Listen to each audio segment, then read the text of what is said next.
Souvent, on me dit, est-ce que tu connais un maître pour être initié, etc. Ou quand je fais des groupes, des fois, il y a des Indiens hein, qui viennent hein, et qui me disent, ah, mais ça, c'est un rituel quechua, ou c'est un rituel mancha, etc. Et je dis, moi, c'est ce qui vient. Et j'ai toujours du mal à expliquer comment ça vient. Pourtant, ce matin, je crois que j'ai la route de comment viennent les rituels qui permet à chacun, s'il ne peut pas voyager, s'il ne peut pas rencontrer des initiés, eh bien, de rencontrer par contre le rituel du monde. Plus vous êtes conscient de votre état d'être vivant dans une expression reliée à l'ensemble du monde, plus ce qui existe depuis la nuit des temps dans la danse de l'homme vient à vous. Je vous donne un exemple. Je suis migraineuse depuis l'âge de 6 ans.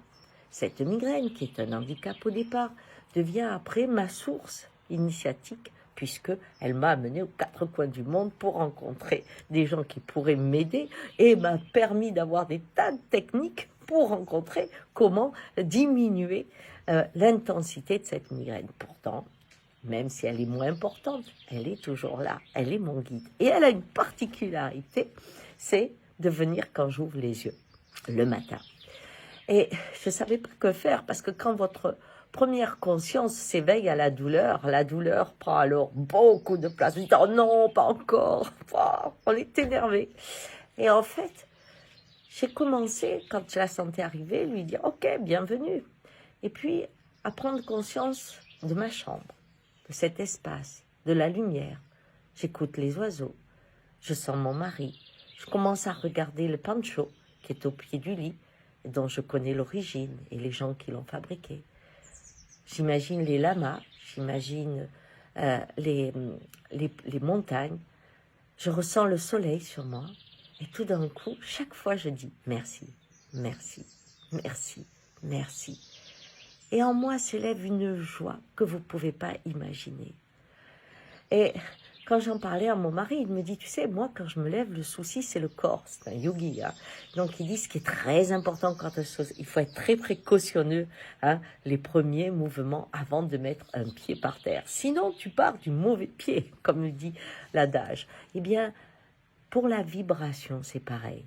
Si vous commencez par célébrer, eh bien, il y a votre journée qui se met en harmonie dans la joie d'avoir reçu. Vous voyez? Et je raconte ça à une de mes amies, elle me dit, bah, tu fais les grâces. Je dis, quoi? Elle me dit, les grâces. Je dis, parce que c'est les grâces. Elle me dit, bah, dans la religion, tu fais les grâces, c'est-à-dire tu remercies pour ce que tu as reçu. Eh bien, voyez, le merci, c'est aussi naturel. Pas besoin de dire qu'on fait les grâces, pas besoin d'avoir un texte écrit. Si vous célébrez la vie en vous, elle devient une grâce qui vous nourrit et vous éveille tous les matins. Et quel est le bénéfice? Puisque nous sommes dans une société qu'il faut toujours trouver des bénéfices. Eh bien, c'est que la douleur ne prend que sa place. Il y a tout le reste qui s'éveille aussi le matin. Alors la douleur est là, mais la beauté aussi, l'amour, le lien, la joie. Et tout d'un coup, elle devient moins présente, même si elle est toujours là. Allez, vous essayez.